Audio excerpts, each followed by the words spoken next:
Hey, everyone, it's Sleepy Reader, aka Damien. Here we are again with my little comic book diary.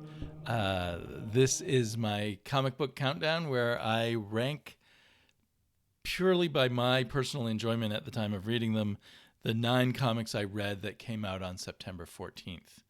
And I'd say it was a week of kind of fun reading for every single of those 9 comics. It was all of them in one way or another felt kind of like schlock movies, well done schlock movies, if you will. And I love that kind of thing. When you can find a schlocky movie that's done right with the right panache, that's really great. One of these books, as I was reading it, I immediately pictured Bruce Campbell in the lead role. So it was not a week of the greatest, most brilliant comics, but I certainly had a good time. I'm perfectly happy with that. So in it number 9, so the one that I enjoyed the least out of them all, but I enjoyed them all, was Bloodborne, the Lady of the Lanterns.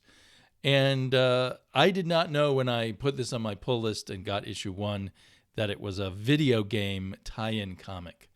And so I've read number 1 and now number 2. And this issue number 2, I just felt lacking context. I felt like I was in the middle chapter, like both issues together are part of the middle chapter of some longer work that so there was cool elements like werewolf-like creatures and a guilty priest and a riot in a church and things like that and dream sequences, all of which I enjoyed.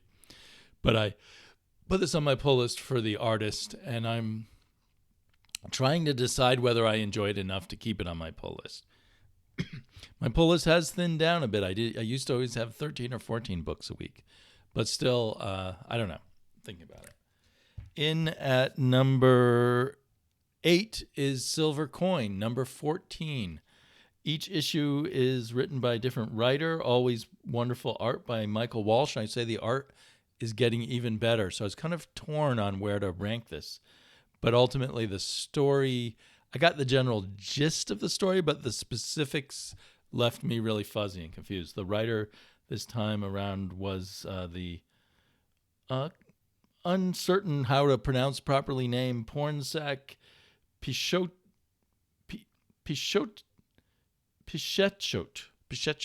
I don't know. In at number 7, another one I kind of had sort of these 3, the Silver Coin, Everlasting Love, which I put in at number 7, and the one following. I couldn't decide amongst them which one I enjoyed the most. It was a little tricky. So Love Everlasting, I really enjoyed the first issue. This issue somehow, it started to feel like this is going to be a bit tedious. There was some intriguing stuff right at the very end, but maybe just not enough moving forward or telling us more. Too much setup for something that we already kind of understand from issue 2. So I enjoyed from issue 1. I enjoyed it, love the art, but could have asked for more from it, I guess. And then this one is, in my brain, the most controversial or hard one to deal with, 10,000 Black Feathers. And in fact, I had to look back through it just before going live here or recording, not live, to remind myself what had happened. Like, it completely went out of my brain. There's wonderful art by Andrea Sorrentino. But I have to say, when I looked back through it, you couldn't just from the art remember what the story was. So that's interesting, given it's a comic book.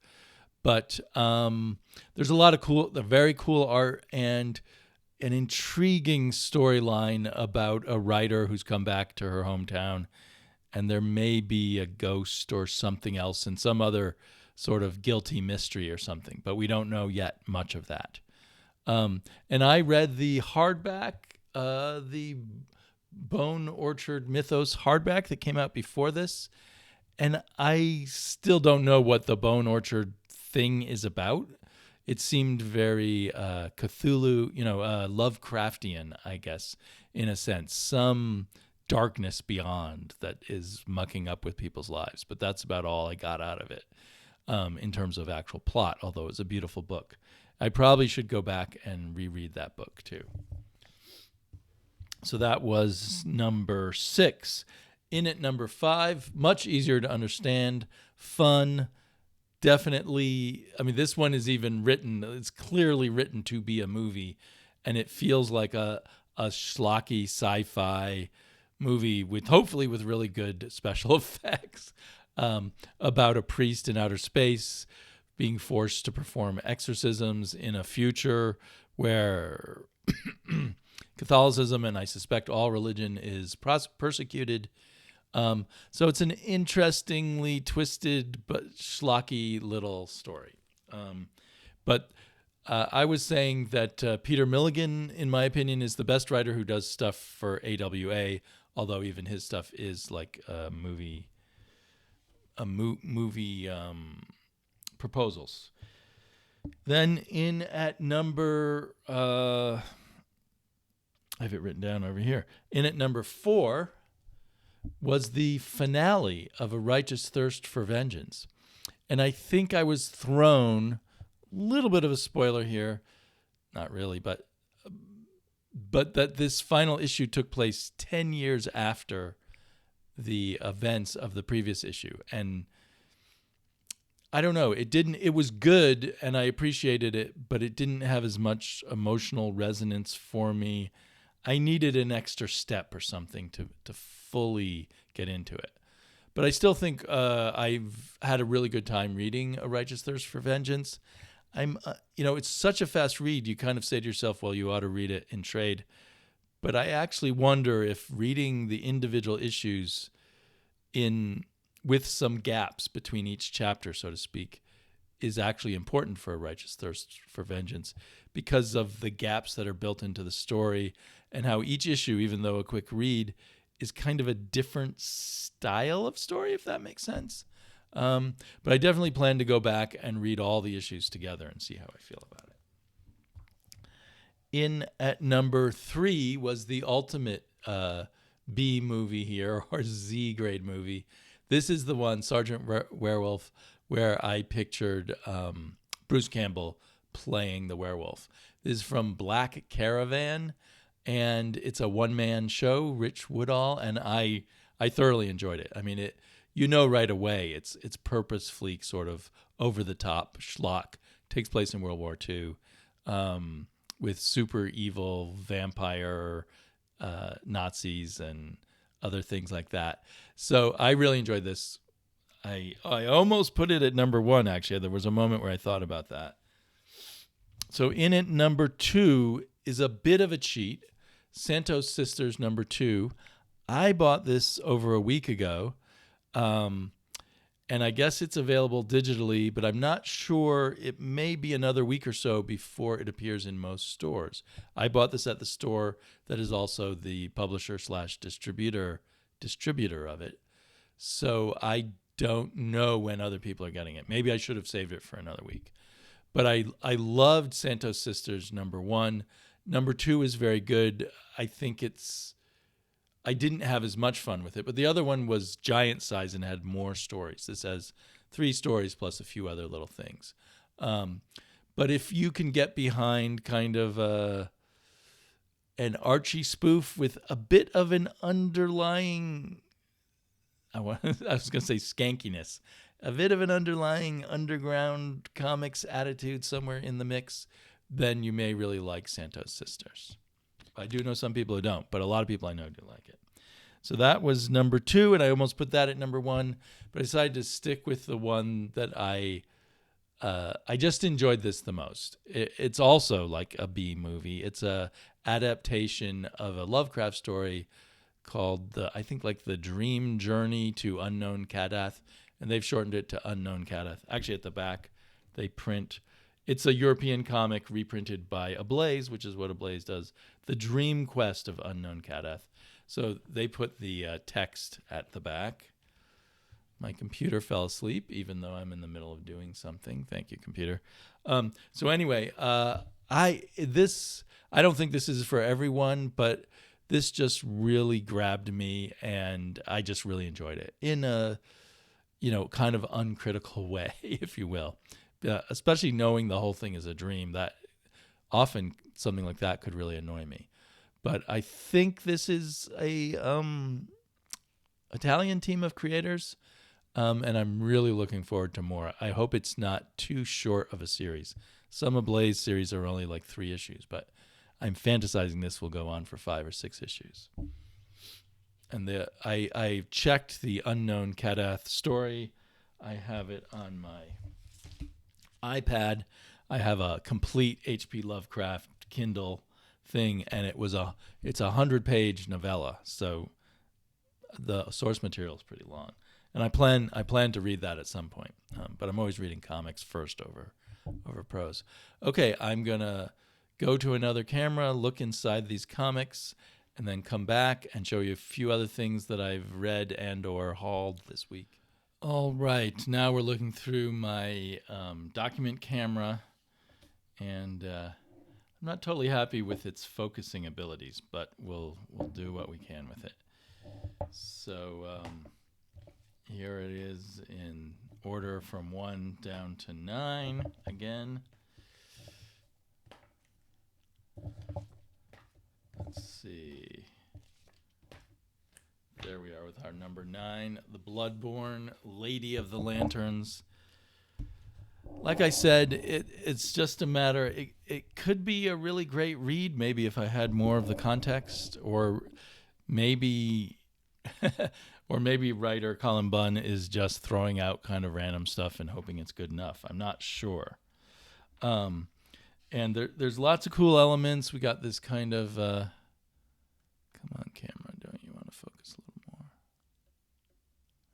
Got this kind of medieval-ish looking city. Monsters are roaming about. People seem to be lacking in knowing what to do about it, and full of fear and wanting faith but not having it. And we got this dream, this whole dream of the priest, and what is going on exactly with the priest was not clear to me, although I was intrigued. And I didn't know if these images of everyone attacking everyone else were just dream images or something that had happened before or is going to happen in the future. So it's just kind of in a state of confusion. It really seems to me that if the writer did a little more work, he could make a lot of this a lot more clear. But maybe if you've played the game, this is all you need. These hunters are really intriguing. I did kind of wonder, why can no one else besides the hunters fight back? Everyone else is just a victim. Do the hunters somehow have superpowers? Are they the only ones with access to weapons? And is this some kind of plague or curse on the city? It kind of has the vibe of a plague, but instead of it actually being a disease, it's supernatural creatures attacking humans. So I'm very intrigued by this. Maybe there's some other Bloodborne comic I should read, or maybe I should play the game. I don't know if it's a great game or not, and I don't do a lot of gaming. Oops. There we go. Now it wants to focus. To me, the art is very appealing. The coloring has too much browns. I mean, I understand, given the setting, why there's so much brown, but I still wish that Peter Kowalski was on more creator-owned things. He seems to choose always to work in licensed property. Not always, but a lot of the time to work in licensed properties and the like. Maybe someday I should do a video on all the Peter Kowalski comics I've liked, because he remains a relatively obscure figure in modern comics, although I don't think he should be. Silver Coin. I feel like Michael Walsh, who's the power behind Silver Coin's art, just keeps getting better. I think Mr.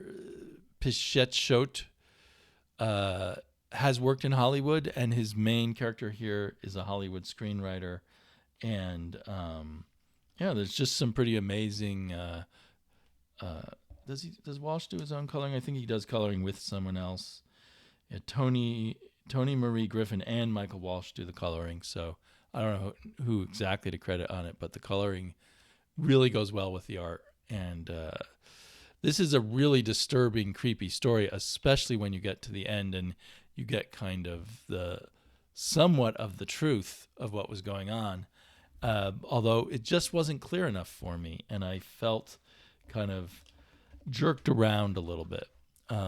Maybe I'll hear someone else explain this story, and then it will all click in for me. The other thing is the silver coin shows up right at the end, and I don't know whether to blame Michael Walsh or the writer, but it's in someone's hand.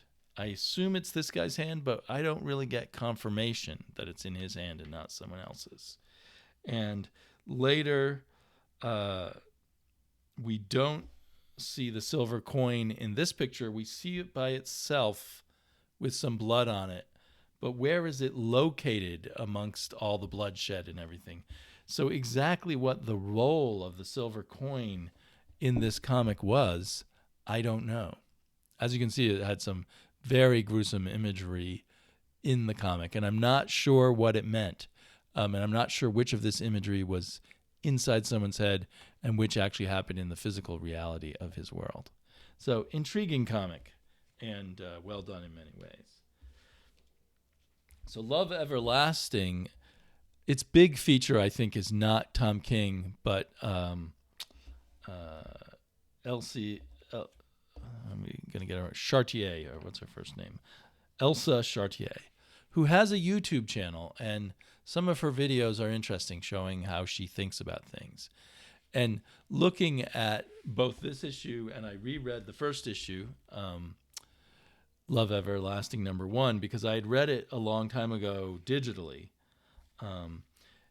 She is a marvelous storyteller. She super simplifies her art a la Darwin Cook, or maybe going even a little further than him. I'm not sure. But I feel like every panel is thought out. There's movement through the panels, changing angles. And so she is a very thoughtful, almost intellectual, but an artist who really puts a lot into her comics and has evolved very rapidly too, because I remember seeing her earliest work, was it from Boom or IDW, and the art was much different. But so she really pushes herself to higher and higher levels. So in the first issue, we went through a bunch of different scenarios as the character realized, wait a minute, what happened? You know, the same woman in all these different love story scenarios.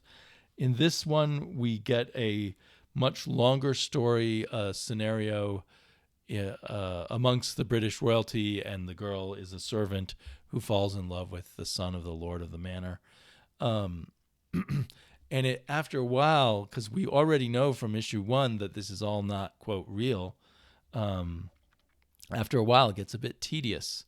But finally we get to the point of it all by the last few pages. So I won't show those last few pages. But I kind of felt like this is Tom King stretching his idea out a bit so it can last more issues. I'm still enjoying the series a lot, and I'm not going to just go for the free digital copies that you can get through their Substack. I definitely enjoy it even more physically, and I really like owning the individual chapters and just sort of delving into Elsa Chartier's artwork. So she also, before this, did a series of hardbacks with Matt Fraction that I was not that crazy about the script either. So I'm still waiting for, in my mind, Elsa Chartier to team up with her ultimate best writer. I don't know who that would be. Maybe W. Prince Maxwell or someone like that. So, now that I've looked through it, just because of my love of Chartier's art, I kind of wish I'd put it higher. But I think in terms of storytelling, even though it was hard to remember what had gone on in this issue, I enjoyed what Jeff Lemire was up to more than what Tom King is up to in the other book. We get this very Xeroxed looking art, which I think is mostly photographs, but very artfully used and wonderfully colored by Dave Stewart. And then we get this, the flashbacks are all hand-drawn, so we can see what some of the really hand-drawn art by Andrea Sorrentino looks like, which I guess I haven't seen in quite a while, if I've seen it at all. And there's an interesting, so he's able to capture sort of the likeness of his model as a younger girl. I thought that was pretty cool. And I like that Stewart chose very different coloring modes for different parts. But as the typical thing with Lemire stories is he doesn't give you much per issue. And so we have a hint of supernatural, creepy stuff, but after a kind of build-up, we slowly realize that this is a story about someone coming back to her old town who has been a successful author, but now her career's not doing quite so well. Shades of, what was that other Jeff Lemire book? I've forgotten the title right now. But this time women instead of men. And about a friendship between women more than about romance or anything like that. So I like that. So I'm definitely feel like if this goes on long enough, I'm very interested in this story. It seems like, Jeff Lemire's doing Stephen King to an extent. But anyway, looking forward to more of this, and it was a fun read. But even more fun was Sacrament. And Sacrament has a very good sort of mainstream artist. There's a certain, when you compare it to Sorrentino, these look hand-drawn, but there may be a certain amount of digital mixed with hand-drawn kind of stuff here. But we have a very kind of dystopian, interstellar future where religion is outlawed, and it's interesting, and the priest is losing his faith. It's kind of almost like a Graham Greene novel or something, but set in this kind of schlocky, I don't know, Alien meets The Exorcist kind of stuff. So anyway, it's a fun mix, and art and color is very good in my opinion. So it works well. And you can totally see, this might even be the likeness of some actor that I don't know. It looks almost familiar. Clint Eastwood, maybe a young Clint Eastwood, or maybe not. Anyway, cool comic, a lot of fun. Righteous Thirst for Vengeance. Since this is the final issue, I don't want to give away too much on the first page 10 years later, so I've given that away already. But it changes the meaning, or changes my thinking of what the meaning of the story was, and makes me want to, I definitely need to reread the whole thing now, and before I judge whether I think it really worked or not. Continues to be fantastic artwork from Andre Lima Araujo. No idea how to pronounce. No idea. Andre Lima Araujo. But I heard someone say on a video that next he's going to do a project with Brian Michael Bendis, which, I guess there could be a worse writer to work with. But I'm not sure if I will enjoy it as much as I did his work with Rick Remender. But hopefully hopefully that's a sign that he is a super in-demand artist if Bendis wants to work with him, even though Bendis has kind of slid away from the center spotlight these days. Okay, and then I just loved Sergeant Werewolf. I was happy. My shop did not have this. My normal backup shop was for some reason closed on a Wednesday, which seemed like an odd day to decide to close up. They were doing inventory and had closed up. So I didn't think I was going to get this, but then I happened to meet up with my buddy Tom Stovall, and we went to we briefly went to Cosmic Monkey, and they're a great place for me to go. They're just kind of far away from my house, so I normally don't go there, but great place to go and find any new comic that I couldn't find at other shops. This is from the very small publisher. Well, it's from Scout, actually. It's a label of Scout, Black Caravan.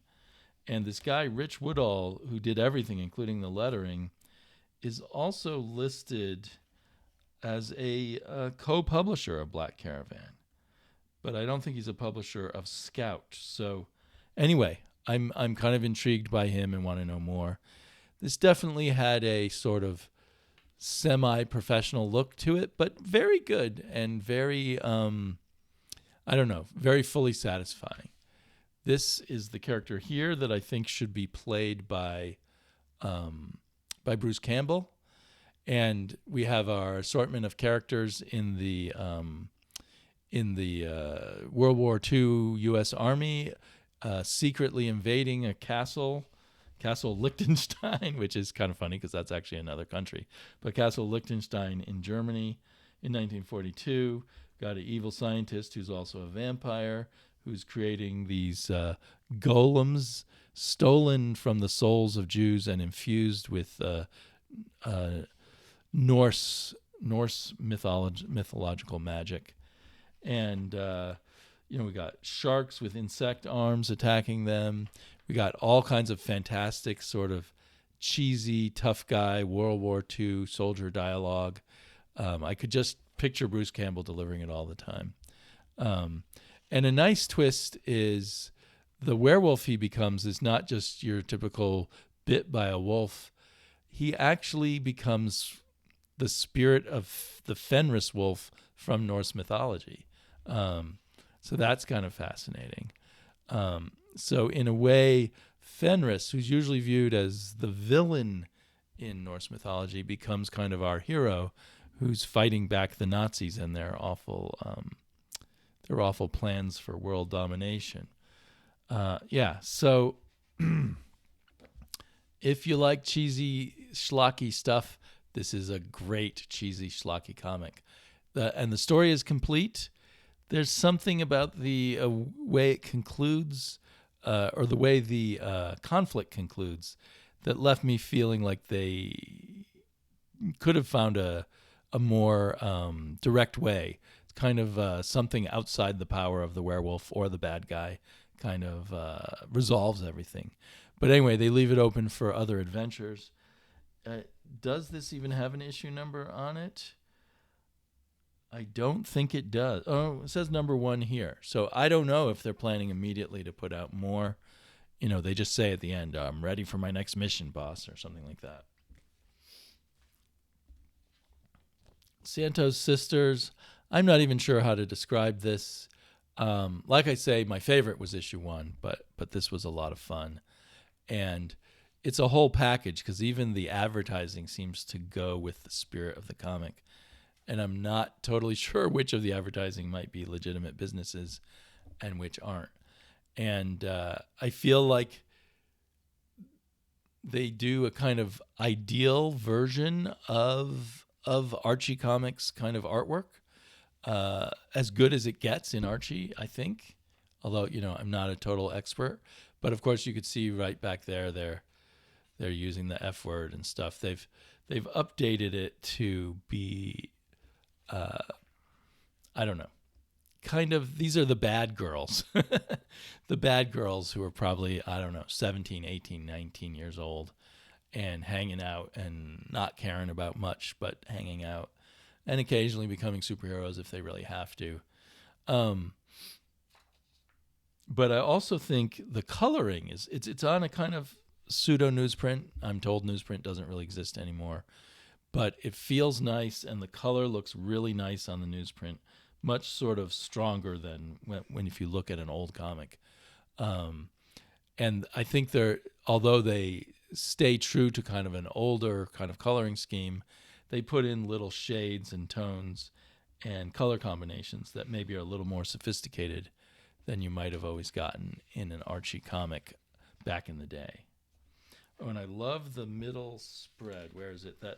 this thing is just showing different villains, the abhorrent antagonists of Amber and Alana, who have these superpowers. I'm not quite sure what their superpowers are, to be honest. But it kind of looks like one of those old ads in the 70s comics, or even 60s, I think, late 60s anyway, for Saturday morning cartoons. And of course, we get one that even looks like He-Man, but full of venom, a la Cran. So I'm hoping Mean and Bad Monroe. Something ain't right with 8-Ball. Anyway, this is a lot of fun, basically.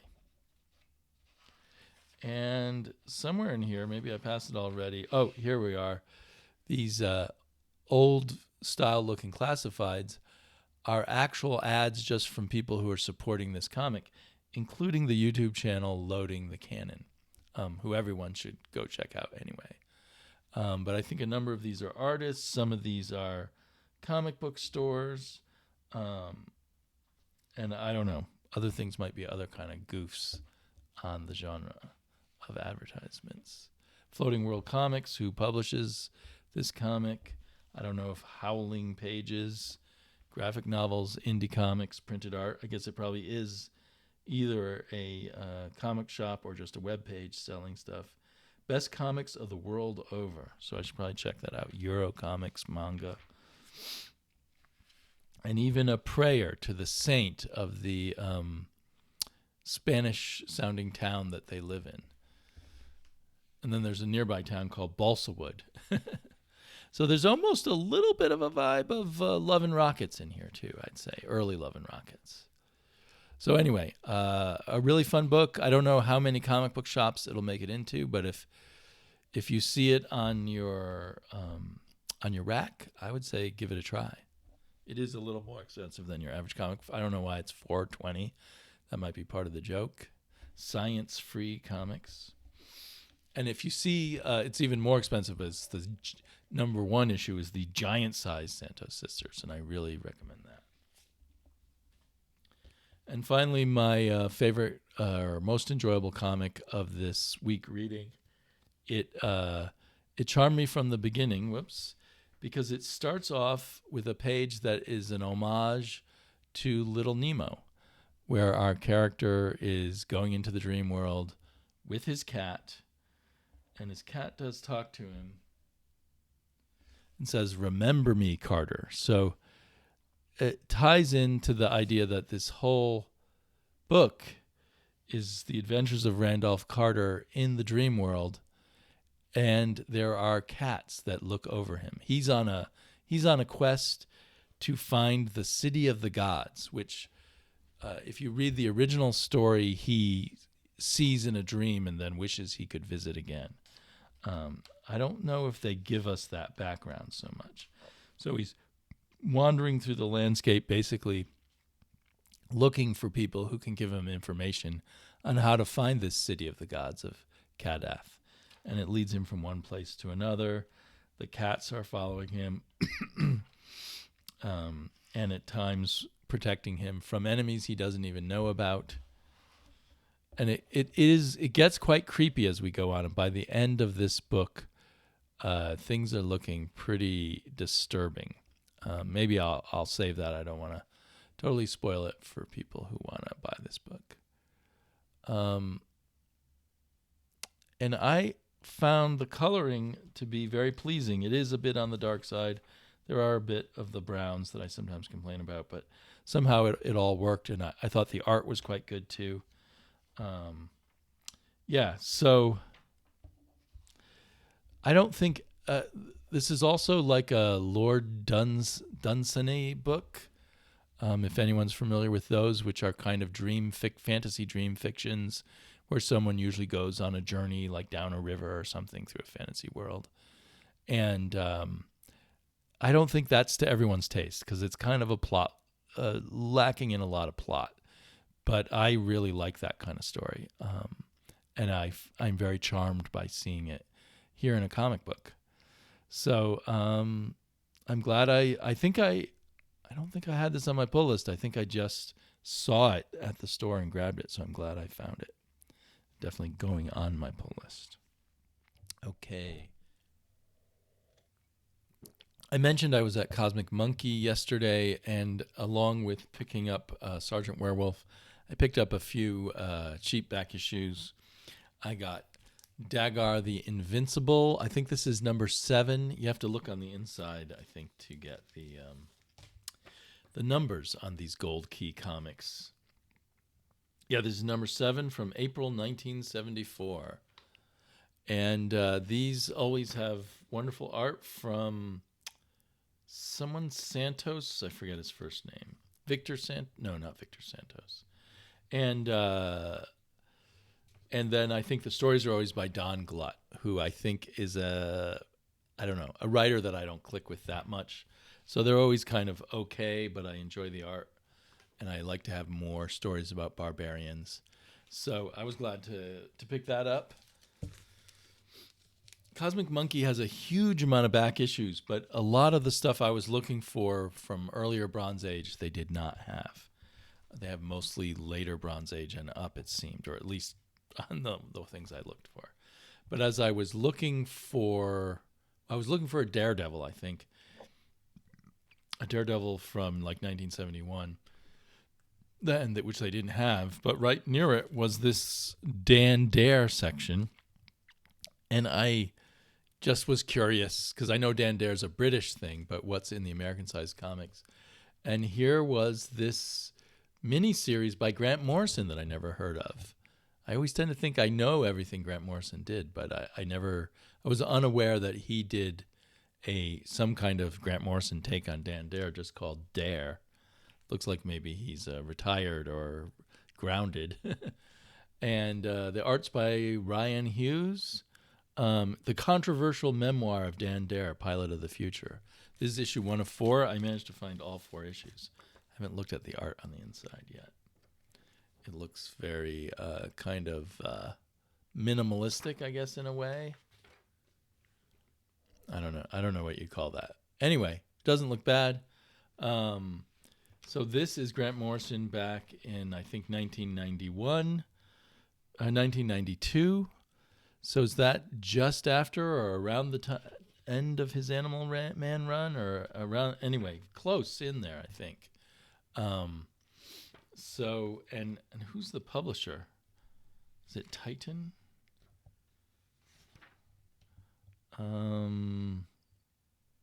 Monster Comics.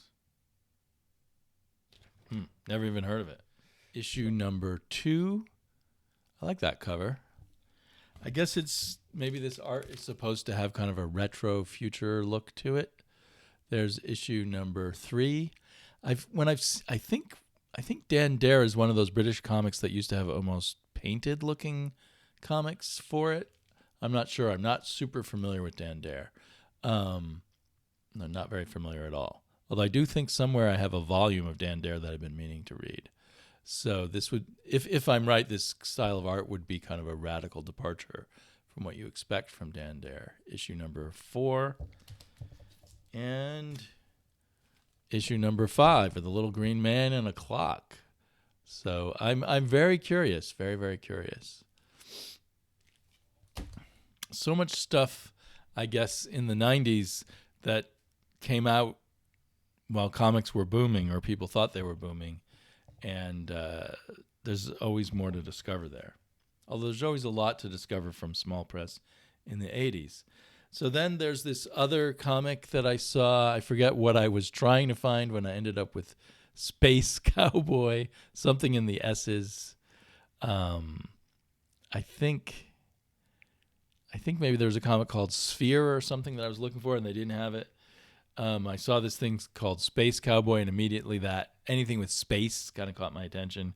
And then I look at the cover, and it says Al Williamson, David Spurlock, Gray Morrow, Jim Steranko, Wally Wood, and Frank Frazetta. And I was totally fooled, because I think the entire comic is by David J. Spurlock, who the name is vaguely familiar. I feel like I saw him on a panel with Jim Steranko, that he was kind of like Jim Steranko's buddy that Steranko brought up on stage. So the comics are all by Spurlock, which look okay, kind of in that somewhere approaching professional kind of level of art. But the Steranko, you can see right here, is this one drawing here. What does it say about the drawing? Now y'all polecats know what this here was one of my very first assignments as a freelance space arranger. Above drawing by Frank Frazetta is copyright Doug Murray and is used by his permission. Murray is the agent of many of the actors who played the various Star Wars films. That's weird, because it doesn't look like anyone from Star Wars. There's some Al Williamson. It says Al Williamson and Frank Frazetta and David J. Spurlock. Now, does Al Williamson's name come first? Does that mean he was just kind of copying a Frazetta drawing? But so we get a Gray Morrow picture, a Steranko picture, with it says Steranko ARR, and then underneath it Spurlock. Is Spurlock actually copying a Steranko picture? I'm not sure. And a little profile of Steranko, and then another Spurlock cartoon. Maybe I'll love these space cowboy stories of Spurlocks, but it was sold to me under false pretenses. There's the Wally Wood. We've all seen that Wally Wood picture before. Here's an Al Williamson picture, which is also the cover picture. It's a nice one. And the Frank Frazetta drawing in color this time. So what the hey? By special arrangement with Frank Frazetta and Ellie Frazetta, one of the greatest comic art works in history will appear as a color comic cover for the first time in 50 years. The color Frank Frazetta masterpiece is only on David Spurlock's Space Cowboy. So basically, David Spurlock, could he also be kind of a comic historian or something? I'm not sure. David Spurlock's greatest talent is to convince these people to let him use their famous pieces of artwork as his covers. Here you go. Deeper into the book, Spurlock's artwork is looking even more sort of semi-pro, if you will. Yeah, I want to look more into David Spurlock. This is from Vanguard. Here's some other comics that they offer. There's a John Buscema sketchbook. I got to look for that. Compiled and edited by David J. Spurlock. Introduction by Jim Steranko. Maybe Spurlock has been editor on some other books that I've read or looked at. There's just not much info here. This came out it says copyright 2001 and 1992. So maybe a lot of this material is his 1992 material, and then a little bit of newer material from 2001 that might be the better drawn stuff. That's just a guess. And finally, for pickups, I got Until My Knuckles Bleed, One Deadly Shot. I still haven't read all the issues of the original Until My Knuckles Bleed.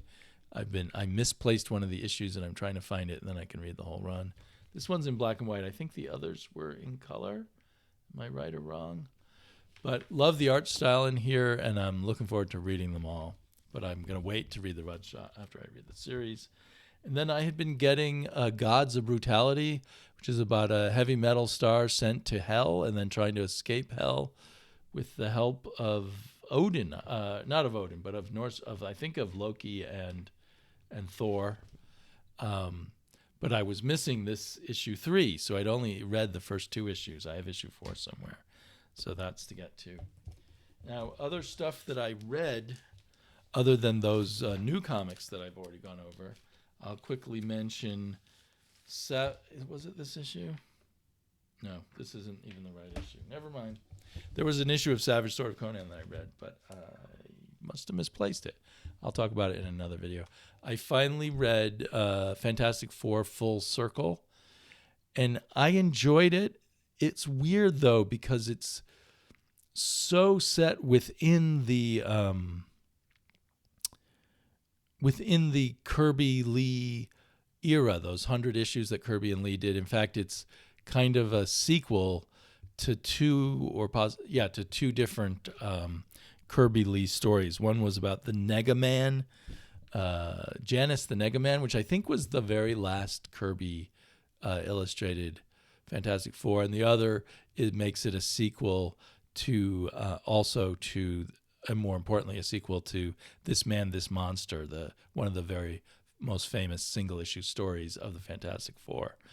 And but tonally, it just doesn't have that rhythm, that vibe of the Fantastic Four of that era. It's not bad or anything, but I kept waiting for some reason in my head it was going to become more like a Stan Lee, Jack Kirby joint, but it wasn't. The artwork, I mean, obviously Kirby is a big influence on everyone, and I heard Alex Ross talk about how he wanted to find some middle ground between himself in his ultra realism and the super stylized nature of Jack Kirby. But as I was reading it, the vibes I got were kind of, it felt to me like a cross between maybe Steve Rude with touches of Neil Adams. Not bad artists to remind me of. And a lot of the layouts reminded me of like Neil Adams layouts from his brief run on the X-Men back in 1970 or so. And also reminded me of some of his work that I remember from the Avengers, including that very first Avengers comic I ever read. So it's definitely a fun read. Although Abrams is the publisher rather than Marvel, they use really thick paper. The binding is quite tight, so you do have brief moments of gutter loss.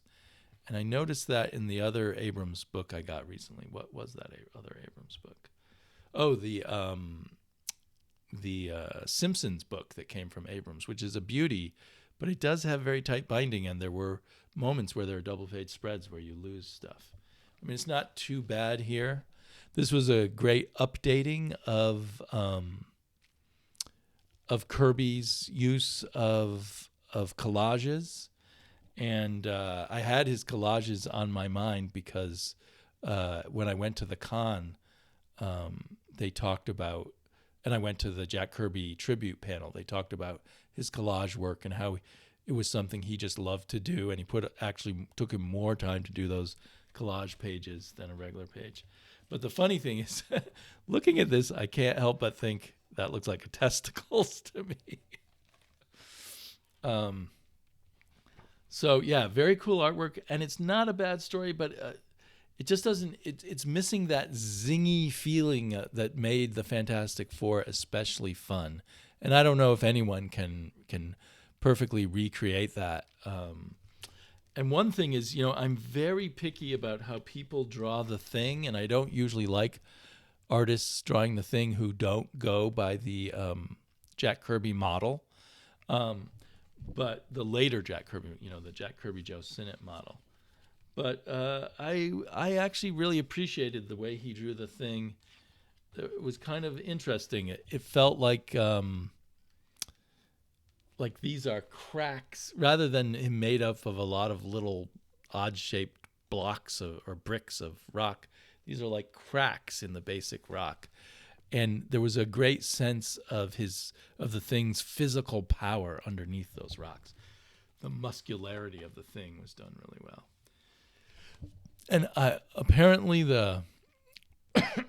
I saw in a video on Alex Ross's channel that how the coloring was inspired by this oddly colored European reprint of the Fantastic Four.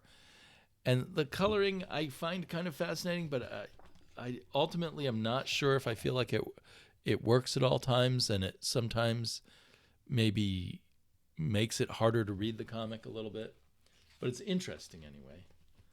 But overall, a pretty delightful book, except for my expectations that it would sound more like Jack Kirby and Stan Lee together in terms of the rhythm or pace. And it's just got Alex Ross's rhythm. It'd be interesting to see Alex Ross like do an album like this, but of something of his own creation. Maybe team up with Kurt Busiek and do a special one-shot from one of the, because he does a lot of the creation of the heroes with Kurt Busiek in whatchamacallit City. Oh, that's embarrassing that I can't remember the name of one of my favorite comics. The Astro City. It'd be great for them to do an Astro City comic together. This is an incredible image, which I'd seen before. I think he'd worked on this years ago and then finished it up more recently, if I'm right. But yeah, a very cool item. I don't know if it makes a lot of sense if you aren't pretty well immersed in the Fantastic Four already. I haven't heard people review it who weren't familiar with the Fantastic Four. So I look forward to hearing more reviews of this now.